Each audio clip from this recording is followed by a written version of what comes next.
Archangel Michael, please surround us in your love and your light, your protection throughout the day. Be it outside and guide our words and actions to come from a place of love. Please clear our energy and vibration completely of negative thoughts and beliefs, releasing fears and self limiting beliefs. Help us to fully, completely experience love, light, and joy that is present in every moment, and guide our path for our highest and greatest good. The will of Adonai be done, so be it. Amen. I mean, I got one. go ahead. I am the extension of love and form. I have never been born, and I will never taste death. I am infinite and eternal. I shine forth as the sunbeam to the sun. I am the exact love of the Father, and I stand before you to love you. Amen.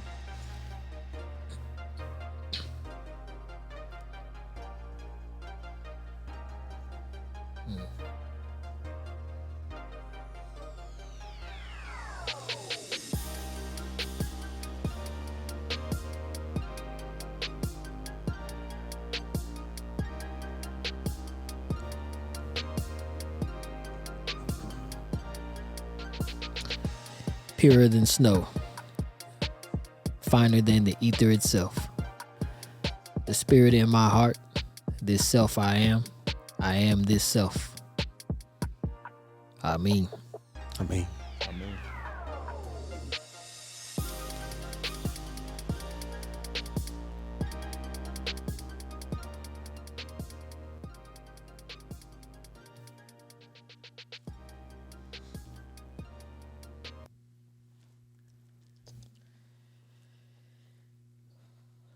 shalom, shalom. Shalom, shalom. Shalom, bro. What's good? Everything is good. All good. All is love. Oh, Introduction. Oh, for today's podcast. Who are you? Oh yeah. Well, yeah, I'm Malak Ben Adonai, one of the hosts on the Fourth Principle podcast, saying shalom, shalom, Shabbat shalom, Okay. namaste to the flam, Okay. fam. I'm Yazakar Ben Adonai. Much And I- love and lighting to each and every one of y'all out there. To all my brothers who's keeping Kagmakso and Pesach. Much blessings to y'all, brothers. Oh yeah, already. Kane. And I am Kazak Yah Ben Adonai. Much love and light, and namaste to all who's watching. Again, the Pesach, new beginnings. Let's get ready for that new year. All praises. Okay. It is that time, isn't it? Kane. It's that time for the new year, so that's what's up.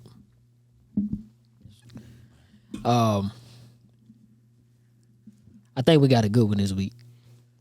Okay. Lay it out. Yeah. So we're gonna continue this discussion about the spheres of influence. For this week, we're gonna tap into economics and government as an influence.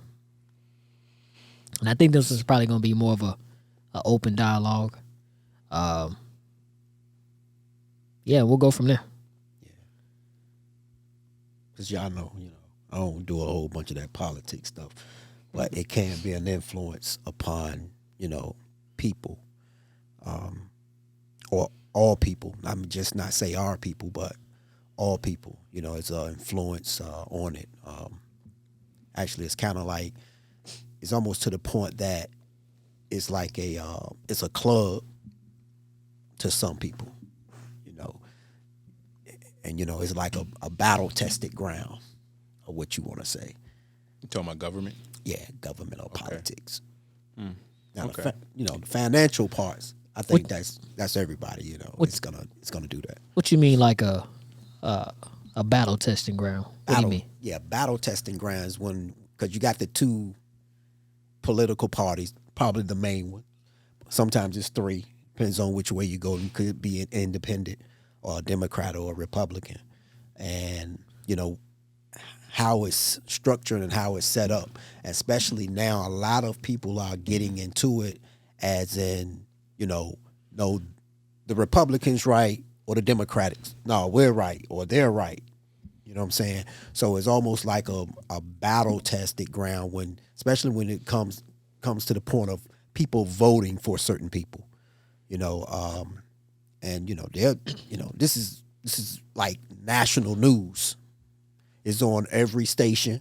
Everybody's talking about it. When the season come around, that's the energy that brings. And I think it's around in November, I think. Yeah, a lot of the time. Yeah, mostly. So you can feel the energy switch into that form. Now it may start earlier, but when it gets down to around November time, yeah, you can feel the energy change. And that's why I say when I'm talking about a lot of battlegrounds and stuff like that. Because it's almost like a territory is being held on to or don't want to lose. It's like a championship, man. He said championship. It's like a sporting event. I mean, I guess, one of the things that I was trying to capture with this one, right, was just looking at how economics and government structure as a whole, how it influences our community. Right.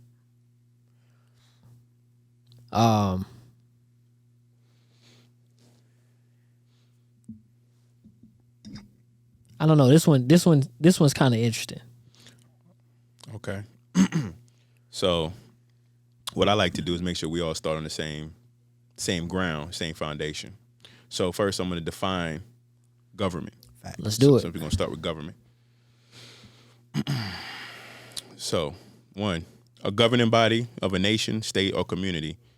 And these are the similar meanings that you could look under. Administration. And I want everybody to really listen to these words, because somebody may think government and they have all these different thoughts of what a government is or isn't and so on and so forth. But these similar or similes, really listen to them. And what's that word you use, Malak, when you say somebody priming effect? Yeah, the priming effect. Okay. Try not to have the priming effect. Oh, well, a lot of times it's just going to happen. It's just going to happen. All right. So I'm going to go ahead and say these words. Administration, executive, root, execute, regime, authority, powers that be, directorate, or to direct, a council, leadership, management, cabinet, ministry, rule.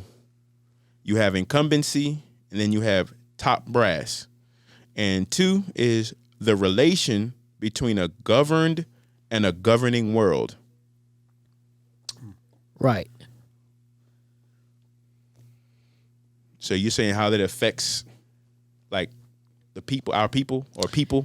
Yeah, like, how do we fit into that? And, I know that people of color are going to have, a different outlook on government.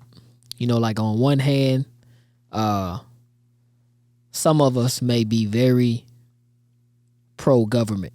Right. And then there are those of us that have, the opposite opinion about government. Like, it doesn't work. This is not for our people, right? So on and so forth.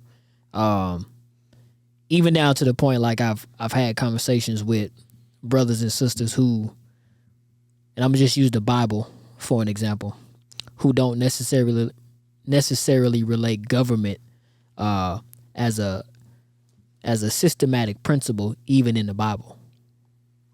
Explain that.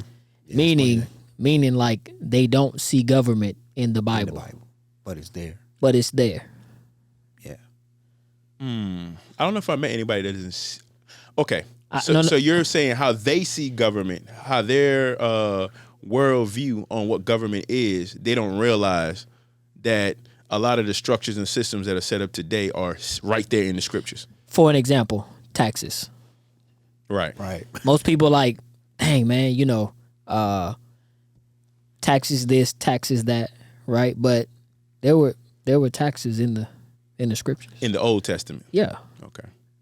yeah. Even in the New Testament, Well, or what they want. we know it's in the New Testament because the New Testament is on the Roman rule when we Right. get there. So we know that. Right. But a lot of people don't realize, some of our Hebrew brothers, I'm not speaking for all, they don't realize that once they asked and requested the king like the other nations, that it was a warning given right about the taxes. about the taxes.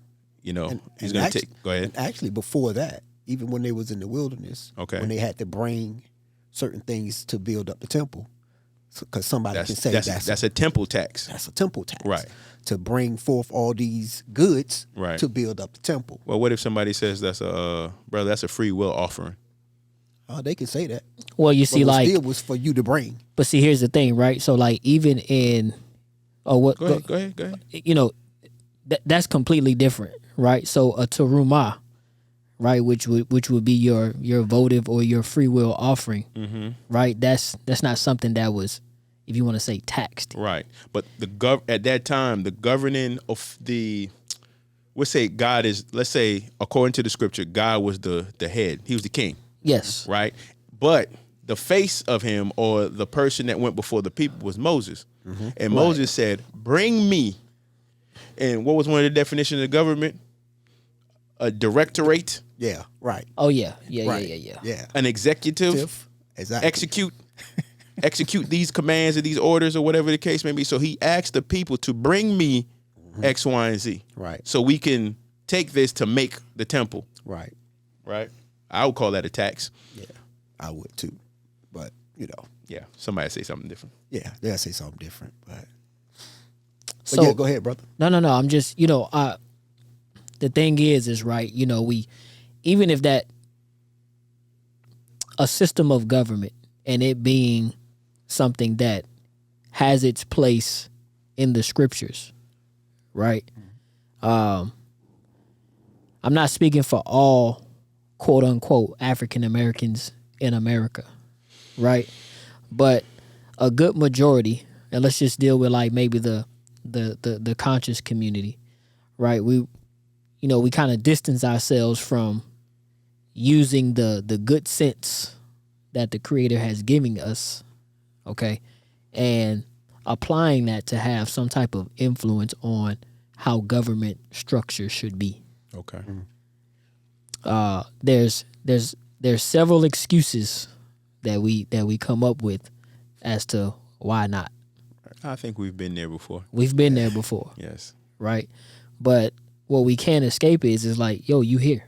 You're here. So I'm going to propose a certain thought, and I guess you can test me on this, people. And I come from although I stand in the seat or the physical body of a Hebrew, some would say Hebrew Israelite, I have different perspectives on life.